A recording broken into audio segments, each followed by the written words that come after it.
ক'লা ধন বগা কৰিবলৈ মুখ্যমন্ত্ৰীক সাহায্য পুঁজিলৈ অনুদান দিছে নেকি একাংশই।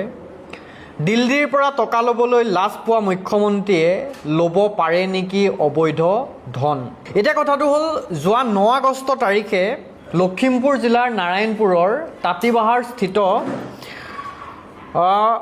বৰা ফেমিলি ফাউণ্ডেশ্যনৰ প্ৰতিষ্ঠাপক অধ্যক্ষ অভিজ্ঞান বৰা তথা তেওঁৰ পৰিয়ালে 85 লাখ টকাৰ এখন চেক প্ৰদান কৰিছিল মুখ্যমন্ত্ৰী ডাঙৰীয়াৰ হাতত।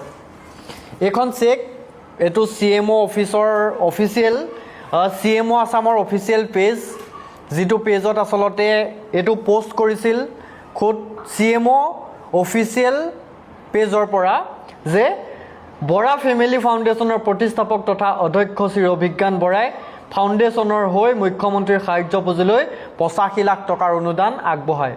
দুৰ্যোগৰ এই কঠিন সময়ত বানপীড়িত ৰাইজৰ কাষত থিয় দি আগবঢ়োৱা এই মহানুভৱতাপূৰ্ণ সহযোগিতাৰ বাবে মাননীয় মুখ্যমন্ত্ৰী হিমন্ত বিশ্ব শৰ্মাই আন্তৰিক কৃতজ্ঞতা জ্ঞাপন কৰিছে। এইটো আমি দিয়া পোষ্ট নহয়, এইটো কোনো সাধাৰণ মানুহে দিয়া পোষ্ট নহয়, এইটো CMO আসামৰ অফিচিয়েল পেজৰ পৰা দিয়া পোষ্ট। এই পোষ্টটো মই এইকাৰণে প্ৰথমতে দেখুৱাই লৈছোঁ, এই পোষ্টটোৰ পিছতে আচলতে আমি সম্বোধন কৰিবলৈ লোৱা কথাখিনিৰ সম্পূৰ্ণ প্ৰসংগ সংগতি আছে। এতিয়া কথাটো হ'ল যে কি এই অভিজ্ঞান বৰা আৰু এই বৰা ফেমিলি ফাউণ্ডেশ্যন, অভিজ্ঞান বৰানো কোন হয় আৰু বৰা ফেমিলি ফাউণ্ডেশ্যননো কোন হয়। আমি যে প্ৰথমতে এটা কথা কৈছিলোঁ যে সাধাৰণ মানুহে অভিযোগ কৰে যে একাংশ মানুহে তেওঁলোকৰ অবৈধ ক'লা ধন, তেওঁলোকৰ অবৈধ ধন বৈধ কৰিবলৈ, তেওঁলোকৰ কিছুমান কুকৰ্ম ঢাকিবলৈ আচলতে মুখ্যমন্ত্ৰী ডাঙৰীয়াৰ সৈতে সুসম্পৰ্ক ৰক্ষা কৰিবলৈহে সাহায্য পুঁজিলৈ পইচা দিছে।